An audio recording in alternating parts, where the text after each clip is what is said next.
Tuned into Evolutionary Radio. This is your host, Trevor Kouritzin. Joining me, as always, my faithful co-host, Steve Smee. Good afternoon, everyone. We have a great show ahead of you tonight. Yeah, we got a really big guest, a guest that I, in particular, am very excited about. Mr. Frank Zane, thank you for joining us. Welcome to the show. My pleasure. It's good to be here. So the first question I want to ask you, Mr. Zane, is the first thing that popped into my mind is, tell us the story about that photo behind you. Was that a gift? Did you paint that yourself? What's the story of that photo? That's one of my wife's paintings. It's a self-portrait of me, well, by her. Oh, wow, your wife painted that. Yeah, she's an artist. And basically, we're opening up an art gallery in Laguna Beach called the Zane Gallery of Aesthetic Muscle. And it's devoted to the art of bodybuilding.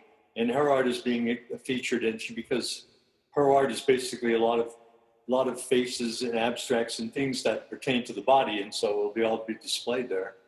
And you talk to Julie; she's the curator, and along with Lou Rome, and they're operating the place, and it'll be fully functional by August. It's being set up right now.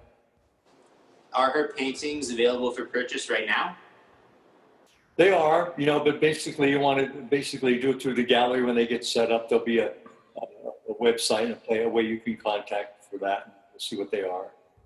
All right, we'll definitely we'll keep an eye out for that. So, Mr. Zane, we got three main listener questions for you. So, our first listener question is, how were you able to have such a strong mindset and put yourself through such grueling workouts, such a regimented diet, day after day? Because at the beginning, you weren't doing this full time. You were a teacher, I believe, if that's correct. And, you always hear these excuses from people saying, oh, I've got a full-time job. It's so hard. But you obviously didn't use that as an excuse.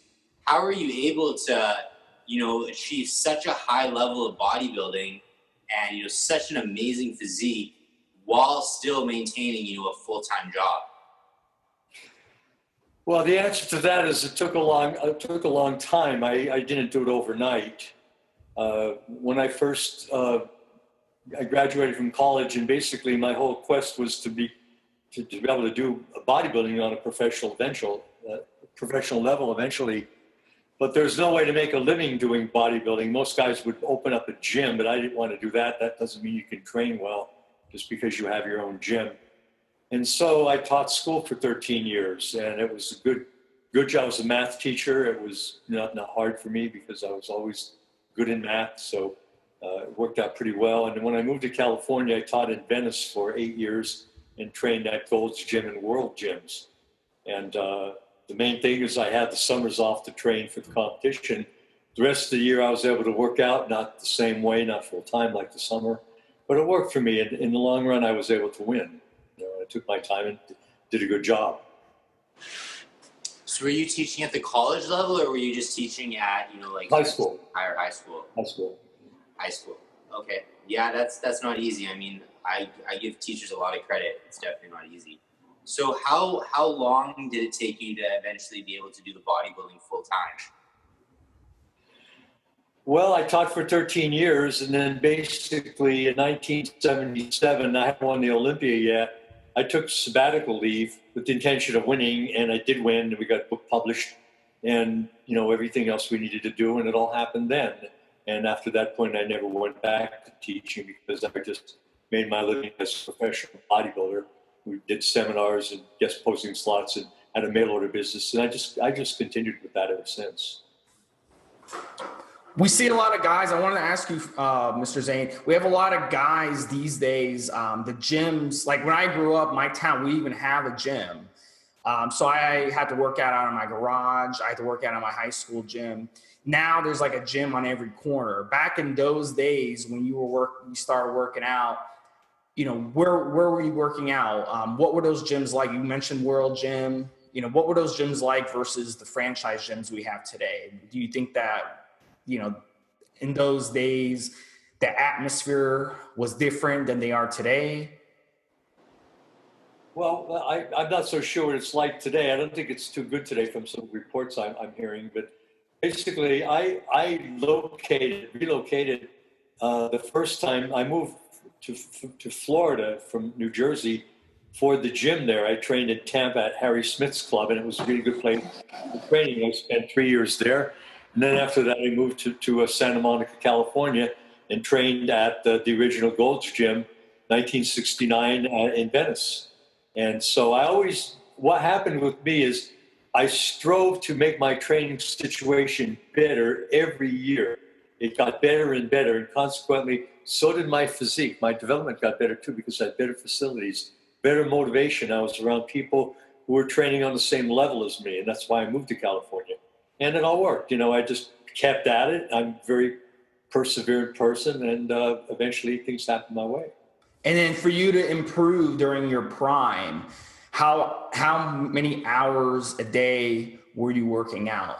Was it every day for 2 hours? Was it every other day for 2 hours? What was your daily and weekly routine? The last few months before the show, I trained 3 days in a row and rested the fourth day.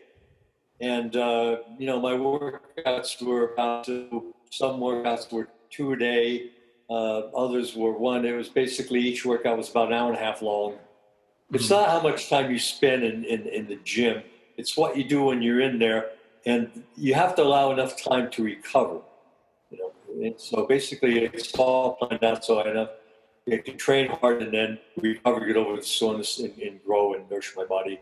And it's a plan I worked out over the years. And then your philosophy, a lot of our listeners, they really want to dial in their workouts. I always tell guys, dial in your workouts first before you hop on the sauce. And a lot of guys want to hop on the sauce first, especially these days, because they watch social media and all that bullshit. So your advice to get the most out of your workouts, are you focusing on getting, really breaking down that muscle, then allowing time to recover? Is that the best technique for someone who really wants to dedicate themselves to it? Well, the thing is, your muscles only grow when you're resting. When you're training, you're damaging your body. You're tearing it down. If that's all you do, you're just going to tear your body down and become overtrained. And so there's always a balance. It's the most important thing in training is balance. It's balancing rest and good nutrition with the right kind of training. And then recovery, what are some recovery tips? Were you sleeping 8-9 hours a night religiously? Or is there, some Those other... days I trained hard, so I need, full 8 hours of sleep. I don't need as much now because I don't train as hard. But, it was all according to what I needed.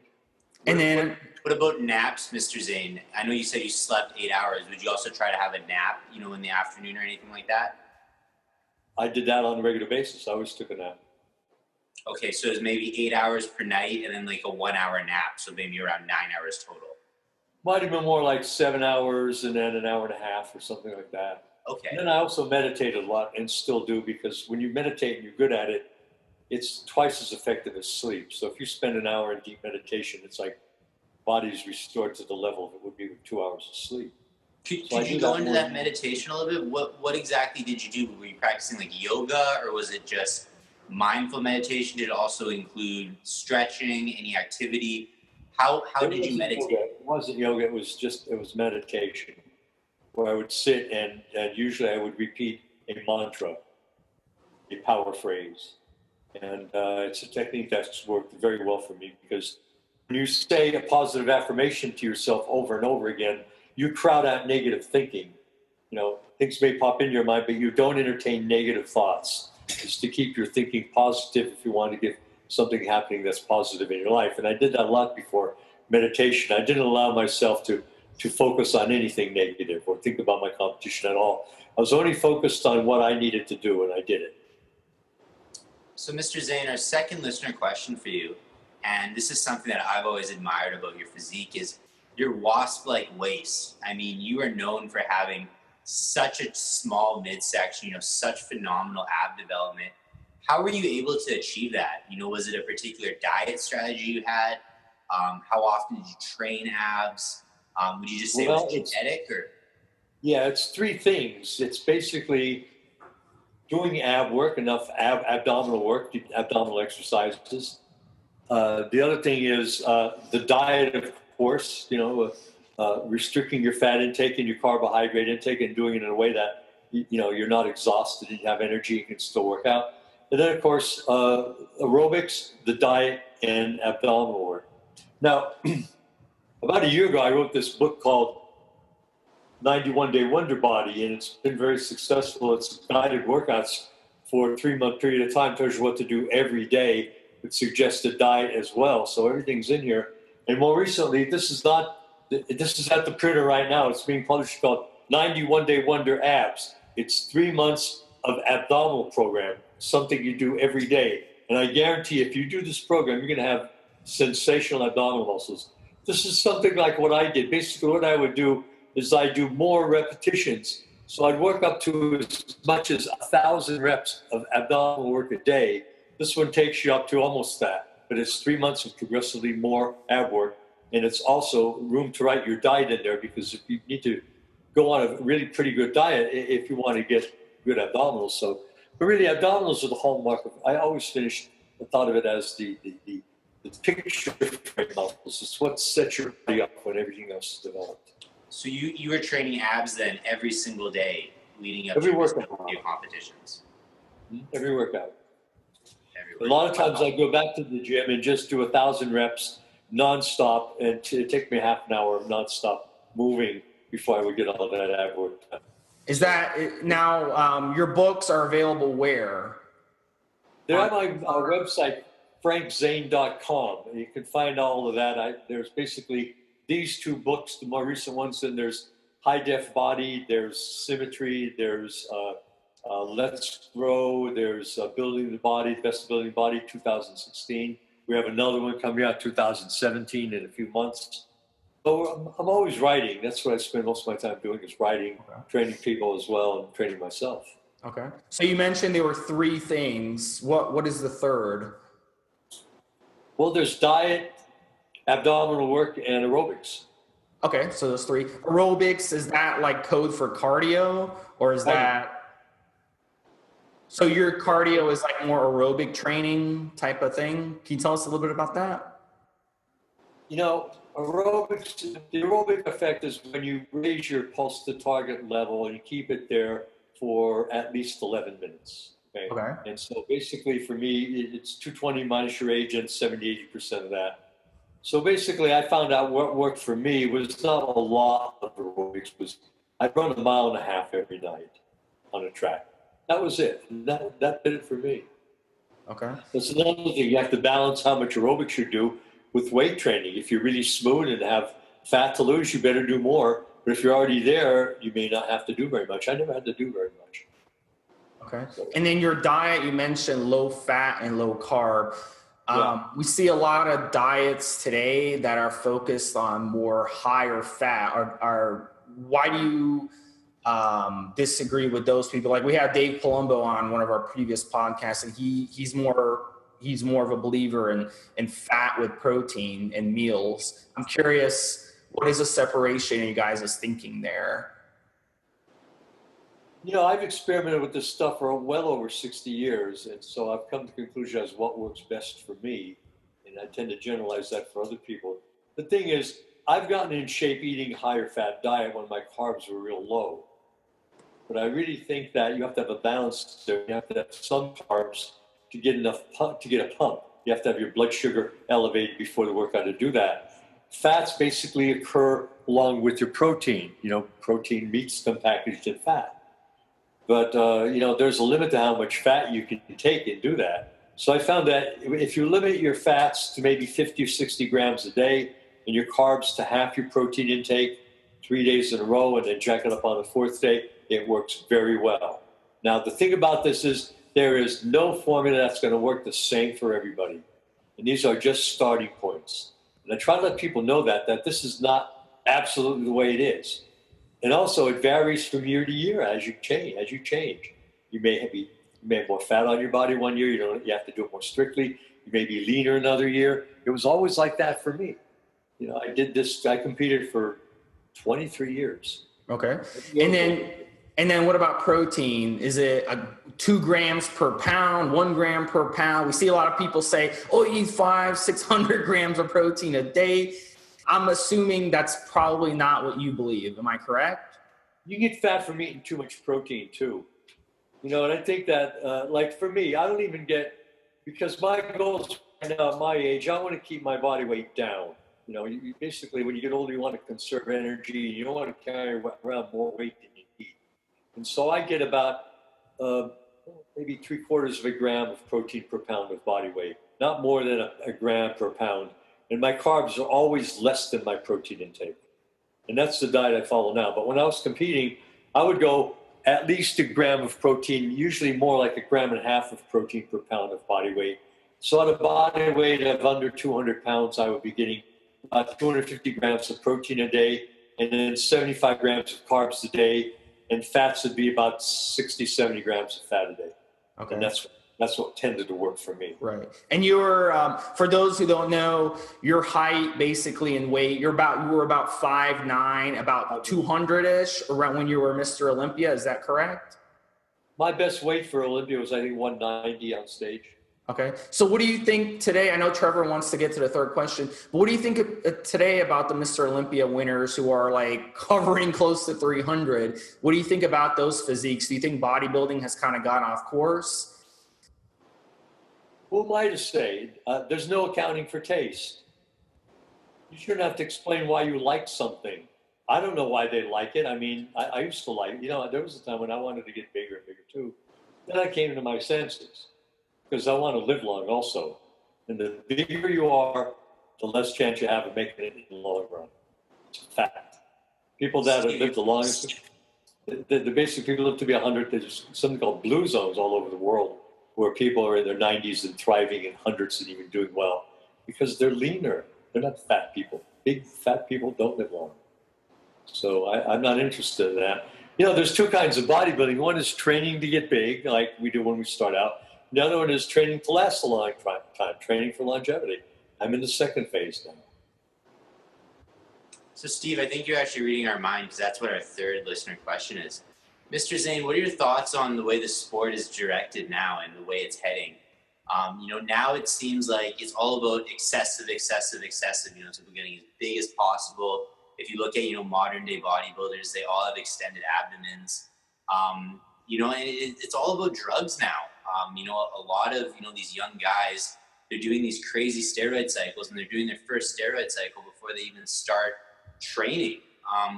What are your thoughts on the way the sport is going? Are you still a fan of modern day bodybuilding? Do you still follow bodybuilding? You know, I'm interested in it from a point of view of seeing what's possible. I mean, these guys are unbelievable.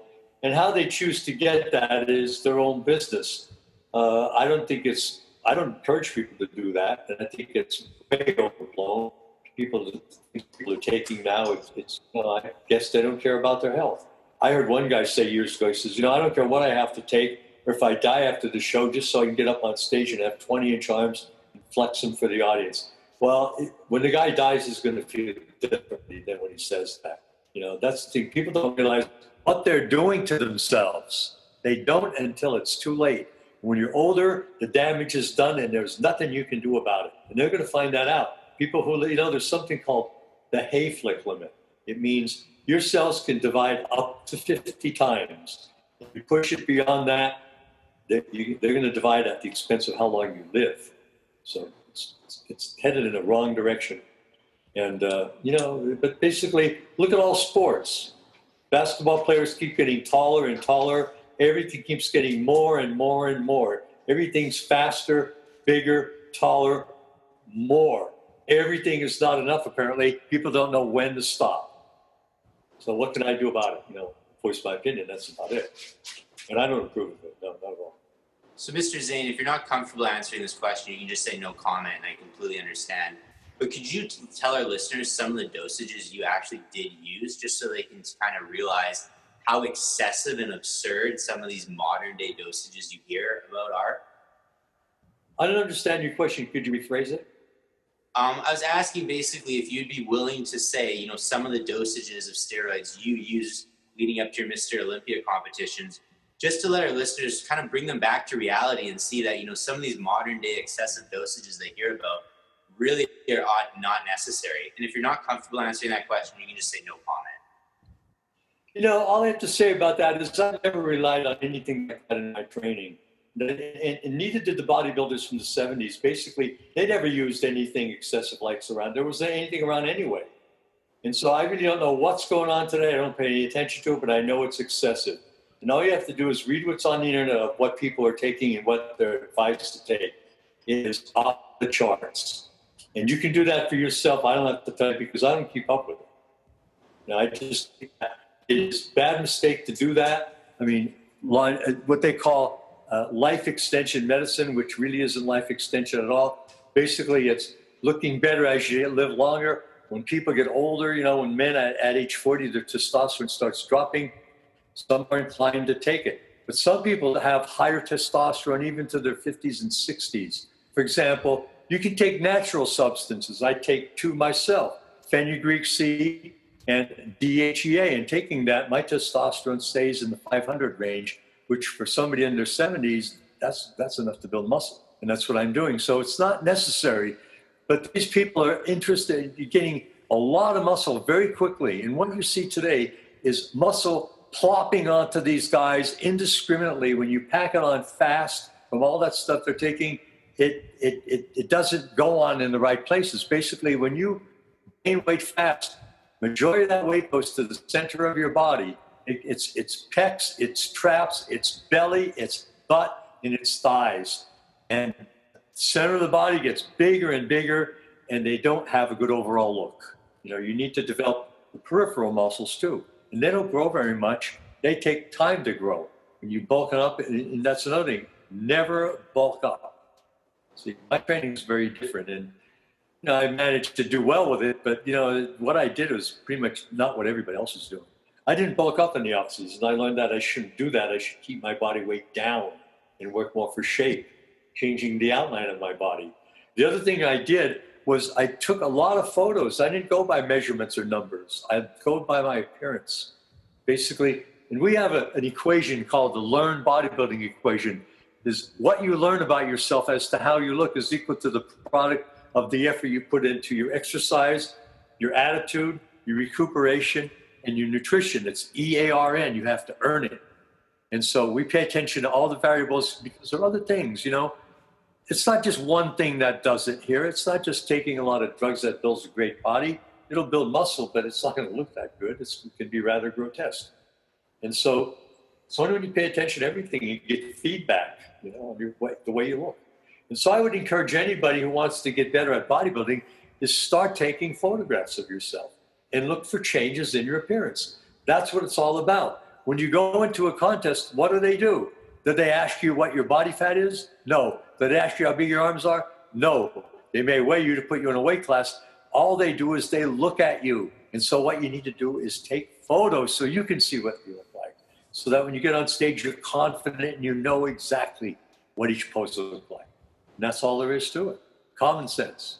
So I love your mental approach to it. A lot of guys out there just don't know how to mentally approach things. Are you goal setting? Do you recommend like younger guys to goal set, take pictures for their progress, but also set goals in their mind of how they want to look and kind of like shoot for those goals? Is that the mental approach that you recommend guys take? Yep. You know, when somebody comes here for one of my programs, my Zane experience programs, I take photos of them. And then I do special effects on the photos to show them what they could look like in a couple months if they do the right thing. That way they see what's possible. You have to see it. Now, people go into contests, they don't know what they look like at all. They learn in the show. The idea is to know ahead of time so you can be confident with it when you get on stage. So we have a program called the Weekend Warrior Program. It's 2 days of working out with me, usually a Saturday and a Sunday. It could be any 2 days in a row. And basically people come from all over and I basically show them how to do the movements. Now, that's the thing is, we could talk about what exercise you do, but it's really how you do them that matters. And if you need to get a maximum pump on every set you do. And so that's what we're striving to get is really get pumped up in the workout.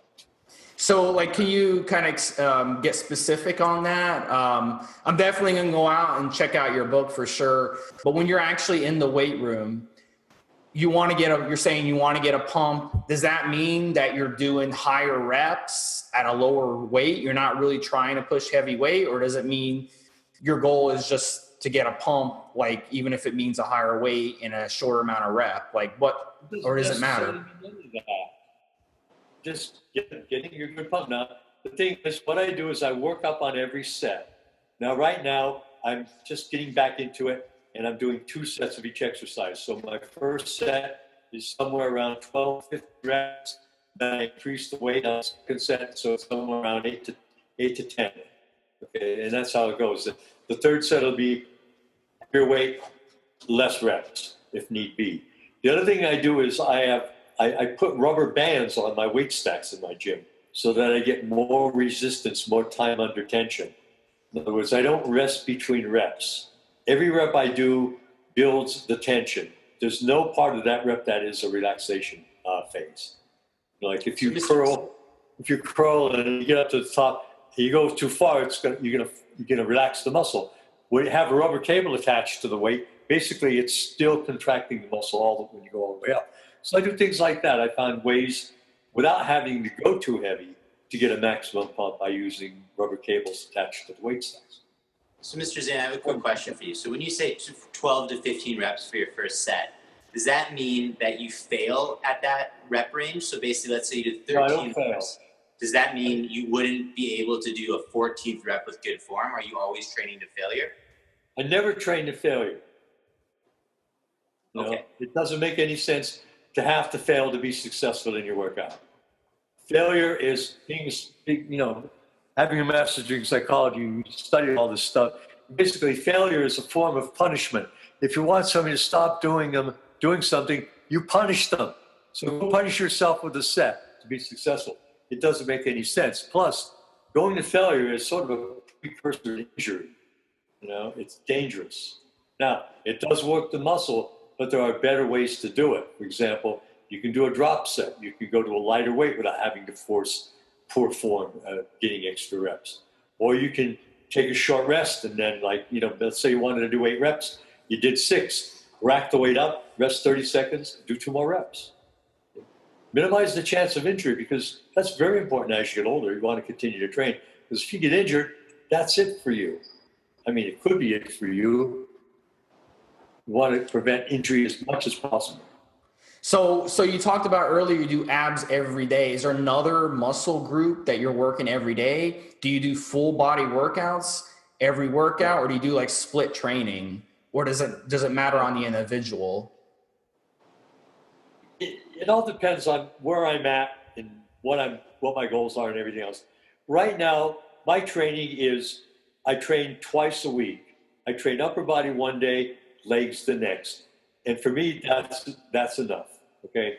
What I'll eventually do is go to 3 times a week with 3 different workouts of the 3-way split. I might work pulling muscles one day, legs the next, pushing muscles the third day.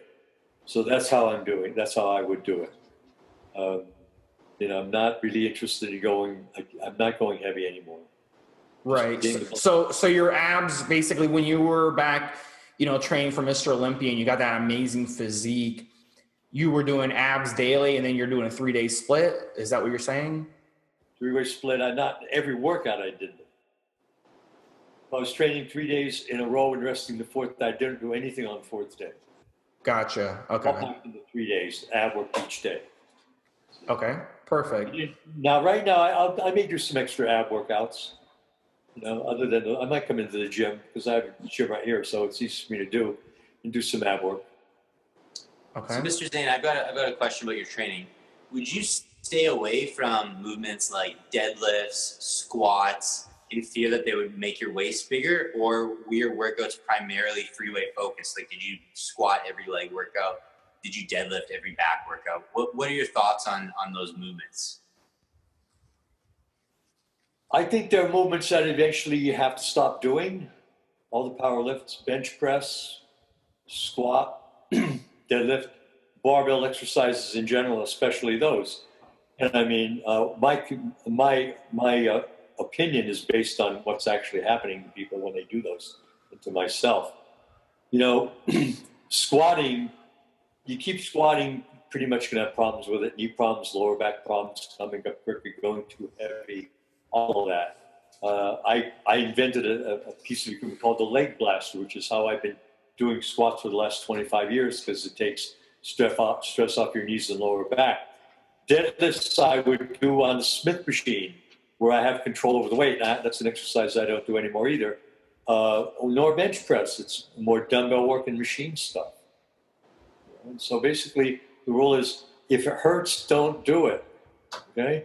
And so if I get any kind of pain, I don't do it. I find something I can do that doesn't cause a joint. When I say hurt, I mean joint pain. You know, not a burn from doing the set. Okay. Interesting. So, Mr. Zane, I know you got to take off right away. I got one more question for you. If you could fast forward to, the Mr. Zane who just started training, his first day in the gym, what would you tell him? So basically, now that you've been training 50 years and you have all of this experience, what are some of the biggest things you've learned that you wish you knew when you first started out in the gym? Well, one thing would be, don't bulk up and don't go too heavy too fast. Those are the main things. Another thing would be, don't train upper body 2 days in a row because it's hard on your shoulders. Another thing would be, take care of your shoulders because they can get traumatized by too much upper body work packed, too closely together. Don't do one repetition attempts, seeing how much you can. Don't do stupid stuff. Don't hurt yourself. Where are you going? I'm not through. Oh, sorry. I was just changing. That's a really good tip, Mr. Zane, because I actually blew out my shoulder about 2.5 years ago because I was doing so much shoulder work. I was trying to do like crazy, 400 plus pound on the bench. I was doing shoulder work the next day. So you hit the nail on the head. I'm almost 40. I blew out my rotator cuff in my mid 30s. So if I could go back, 4 years, I would tell myself that, for sure. I wish, basically you're going to pay for it when you get older. And so try not to do anything stupid now, because you may not like what you have to pay. Yep. So Mr. Zane, when you say don't bulk up, does that mean you're basically following the same diet year round? Are you basically saying don't be stupid and, eat a bunch of junk food and, chips, pizza, thinking like that's going to help you gain muscle? If you don't do that, you're just wasting your time. If you don't do that, you'll be better off from a physique bodybuilding standpoint.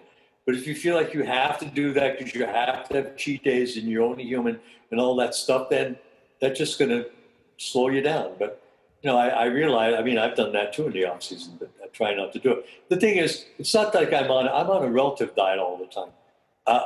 My diet is not as strict when I'm not training for something specific. But as I get closer to it, it gets more strict. For example, my carbohydrate intake goes down. My fat intake is always relatively good. And right now, I'm not eating very much in the way of saturated fats. No red meat, just mostly fish and eggs, my main diet. So could you give us kind of like a sample day in the life diet of, Frank Zane as you're preparing for a Mr. Olympia contest? Kind of like what your breakfast looked like, meal 2, meal 3. You're going to have to read my books for that, because I can't name all that stuff off right now. I can tell you how I eat now, and it's very different from then. Basically, One of the things I found that I was doing when I was getting in shape for contests, and people don't like to hear this, is to stay hungry longer. Instead of eating every couple hours, I would not eat every couple hours. I would let myself get hungry before I ate, and by doing that, I got more definition. The other thing is, before contest, I would not weigh myself compulsively, because when you're getting in shape, what's going to happen is the weight's going to go down, the scale's going to go down, and that could psych you out. So I didn't do things that would deliberately make me feel not confident, and that was one of them. Interesting. And how about fasting? What's your position on fasting, whether it be intermittent fasting or 24-hour fasting or even 5-day fasting from a health standpoint? Have you done any of that? Well, I don't really need to. But I've worked with people who need to have a lot of fat to lose and get the ball rolling. And I think intermittent fasting is the way to do it. Is you eat every other day, And it's not like you're not eating on those days. You eat a minimal amount of food on one day, and the next day you eat more food. And that really is good to get the thing rolling. But then after that, I like keeping my carbs half my protein, and the fat's relatively low. Okay. Mr. Zane, what are your thoughts on supplements? Do you think supplements have their place, or do you think most of them are just kind of a waste of money? Oh yeah, that is what I think. That's maybe the biggest ingredient for my successes. Amino acids in free form. I've always done that. Not always, but ever since the late 1960s, I've been taking large amounts of amino acids. And basically, they're the building blocks of protein. And if you take enough amino acids in free form, you won't have to consume as many calories, and you'll get the nourishment, and you get more muscle. That's what I've always done. And before I get in shape for something, I gradually build up my intake of amino acids and other capsules and supplements, and it works. Which amino acids in particular, Mr. Zane? BCAAs, glutamine, essential amino acids? All the essential ones, and branch chain and other ones too, like glutamine, arginine, tryptophan, and they each have a specific purpose, and I stack them in a specific way to get the result I'm after. All this is at my website, frankzane.com. We have different packages that we recommend to people. We have one that's a basic package, we have one that's a growth package, one's a stamina package, one's a tranquility package. So all of these, we use amino acids for different behavioral effects, like increasing alertness, like increasing drowsiness and falling asleep, muscle growth, all those things. So they do have a specific purpose, and I've been very successful with it. What about protein powder? Do you think that that's highly overrated, or did you used to use that back in the day? I used it, and I don't use much of it anymore. Basically, I use it as a meal substitute if I'm going to use it. I don't know. But did a lot of the competitors in the 70s use a lot of whey protein? Because it seemed like that blew up like in the 80s and 90s. Am I wrong on that? Or were they using it like frequently? No. I don't know what other people are doing, because I never really paid any attention to what anybody else was doing. I took protein powder right up until a couple months before the show, but I found out by taking it, which was basically milk and egg protein, I never really got that defined when I took it, right up to the competition. So I would stop it ahead of time and then just take more amino acids. Okay. And then what are some foods, some power foods when it comes to building muscle and keeping fat off? Would you say eggs, good quality eggs, were one of the power foods, or sweet potatoes? What are some power foods? Obviously, like green vegetables. What are some power foods for vitality, for building muscle, for keeping fat off, et cetera, that we should be eating on a daily basis? Why don't you look it up in a book instead of asking me? I mean, it's just a regular question. I mean, the thing is, we eat protein, and the main ones I get is from eggs and fish, and sometimes turkey, sometimes chicken, but not even very much of that. I've cut out red meat, but I used to eat a lot of it when I was competing, but not anymore. It just doesn't go through the person's system very well. As far as vegetables, I eat salads, I eat potatoes, baked potatoes, yams in small amounts. But basically, it's a very balanced diet. I have whole grains in the form of whole grain bread, but not very much of that. I don't use pure fats, like just tiny amounts of butter and cream, but not very much. So my diet's very balanced in proteins, fat, and carbohydrate. And the balance I told you about is, have as much carbs as protein. And then when I'm not competing, I eat more carbs. And that's basically the difference between my diet when I'm training hard for something and when I'm not. It's more carbs when I'm not. So we have time for one last question. Go ahead, Steve. Well, I mean, Trevor, do you have anything else to ask? Is there any other user questions? I was basically just going to ask Mr. Zane. So for our listeners who are interested in, booking a weekend with you and coming and training with you, or possibly purchasing some of your books, purchasing some of your supplements, what would be the best way for them to find out more information about all those services? Just go to my website, frankzane.com. Everything's there, and it's updated all the time. And we send out blogs. If you want to get on our email list, just let us know. Interesting. And, how often do you do those weekend boot camps? Because that's something actually myself I'm interested in. Well, they're not boot camps. So basically, it's private. When you come here, you come with one or two people, and I work with you in my private gym, show you exactly what to do. Okay. Go to the website, you'll see it's the Weekend Warrior program we're advertising right now. And then where are you located? Where would you have to fly to in order to do that? San Diego, California. California. Okay, interesting. Well, Mr. Zane, we really appreciate you coming on. This is a really great episode. For your host, Trevor Kouritzin, for my co-host, Steve Smee, and for our special guest, Frank Zane, this has been another episode of Evolutionary Radio. Live your life. Look good doing it. Thank you for listening.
you